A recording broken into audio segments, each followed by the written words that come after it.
Salam dəyərli izləyicilərim, kanalıma xoş gəlmisiniz. Bu günləri çayın yanına evdə olan ərzaqlar ilə çox asan və çox ləzzətli, yumuşaq bir piroq hazırladım. Çox uzatmadan gəlin keçək hazırlanma qaydasına. 300 ml qatığın üzərinə 1 çay qaşığı soda əlavə edib qarışdırdım. Daha sonra 2 ədəd yumurta əlavə etdim. Yumurtanın birinin sarısını sonda üzərinə çəkmək üçün ayırdım. 100 ml əridilmiş kərə yağı, 1 stəkan şəkər tozu əlavə edib yenidən qarışdırdım. 400 qram unu da ələkdən keçirərək hissə-hissə əlavə edib bir kütlə halına gələnə qədər qarışdırdım.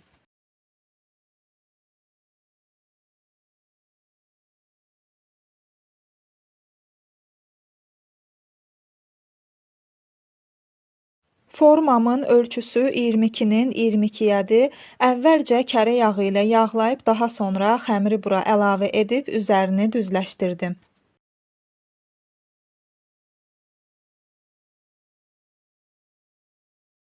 Və daha sonra videonun əvvəlində ayırdığımız yumurta sarısını üzərinə çəkdim.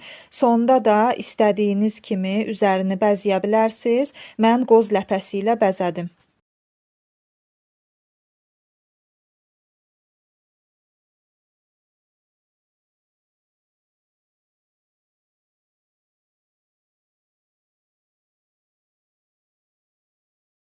Əvvəlcədən 180 dərəcəli isidilmiş sobada 1 saat ərzində bişirdim.